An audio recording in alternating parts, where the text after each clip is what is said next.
ஆண்டவரும் இரட்சகருமாகிய இயேசு கிறிஸ்துவின் ஒப்பற்ற நாமத்தில் இன்றைய தேவ வார்த்தைக்கு உங்களை வாழ்த்துகிறேன். அப்போஸ்தலரின் நடபடிகள் 13வது அதிகாரம் 22வது வசனத்திலே தாவீதை குறித்து ஒரு அற்புதமான வார்த்தை சொல்லப்படுகிறது. தாவீது என் இருதயத்திற்கு ஏற்றவன்.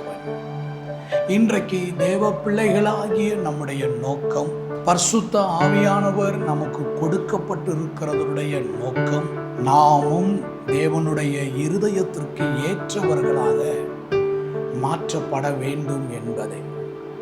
பரிசுத்த ஆவியினாலே நடத்தப்படுகிற ஒரு மனிதனுடைய வாழ்க்கை அவை தேவனுக்கு ஏற்ற இருதயமாக நம்மை மாற்றுகிற மிக முக்கியமான வேலையை பரிசுத்த ஆவியானவர் நமக்குள்ளே செய்கிறார். தாவீதினுடைய இருதயம் தேவனுக்கு ஏற்றதாக இருந்ததற்கு காரணம் சங்கீதம் 143 10வது வசனம் சொல்லுகிறது, உமக்கு பிரியமானதை செய்ய எனக்கு போதித்தருளும், நீரே என் தேவன், உம்முடைய நல்ல ஆவி என்னை செம்மையான வழியிலே நடத்துவாராக.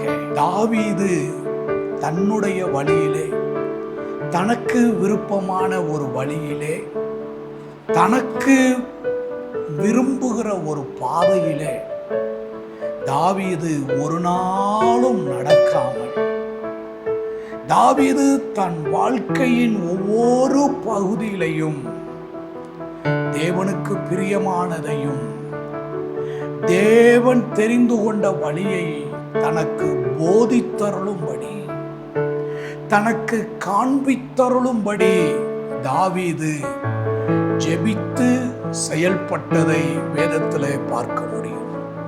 இன்றைக்கு நாமும் நம்பிக்கையோடு, விருப்பத்தோடு, கீழ்ப்படிதலோடு, கர்த்தாவே உமக்கு பிரியமானதை செய்ய எனக்கு போதித்தருளும் என்று நாம் ஜெபிப்போமே ஆனால், நாம் விரும்புவோமே ஆனால், நமக்குள் இருக்கிற பரிசுத்த ஆவியானவராலே இந்த காரியத்தை நமக்குள்ளாக நிறைவேற்ற முடியும். நாம் நம்முடைய வாழ்க்கையில் தடுமாறி விடாமல், தடம் புரண்டு விடாமல், தேவ சித்தத்துக்கு எதிரான காரியங்களை செய்து விடாமல் நம்மை தடுத்து நிறுத்துவதற்கு நாம் செய்ய வேண்டிய ஒன்று, பரிசுத்த ஆவியானவர் நம்மை வழி நடத்தும்படி, பரிசுத்த ஆவியானவருடைய வழி நடத்துதல் நம்முடைய வாழ்க்கையின்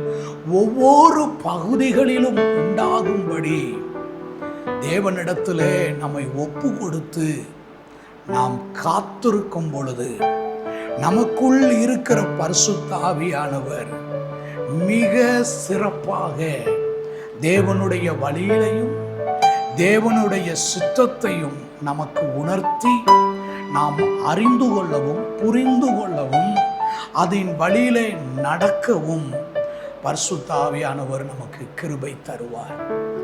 தாவீது தன் வாழ்க்கையில் ஒவ்வொரு கட்டத்திலையும் தேவனிடத்தில் தான் செய்ய வேண்டிய காரியங்களை விசாரித்து, நான் இந்த காரியத்தை செய்யட்டுமா, நான் இந்த யுத்தத்திற்கு போகட்டுமா, நான் இந்த காரியத்தை செய்கிறதிலே உம்முடைய சித்தம், விருப்பம் இருக்கிறதா என்பதை அமர்ந்து ஆராய்ந்து தெரிந்து கொண்டு அவன் தேவ உத்தரவை பெற்று, தேவனுடைய வழி நடத்துதலை பெற்று தன்னுடைய வாழ்க்கையின் ஒவ்வொரு காரியங்களையும் அவன் செய்தான். ஆகவேதான் அவன் தேவனுடைய இருதயத்திற்கு ஏற்றவனாக இருந்தான், தேவனுக்கு சித்தமானதை செய்கிறவனாக இருந்தான். தாவீது தன் வாழ்க்கையில் எந்த ஒரு காரியத்தையும் தன்னிச்சையாக, தான் தோன்றித்தனமாக, தன்னுடைய விருப்பத்திற்கு என்று அவன் எந்த காரியங்களையும் செய்து விடாமல் பத்சேபாள் ஒன்றை தவிர எந்த காரியத்தையும் அவன் தான் விருப்பத்திற்கு செய்யாமல் தேவ கரத்திலே ஒப்பு கொடுத்து அவன் செயல்பட்டான்.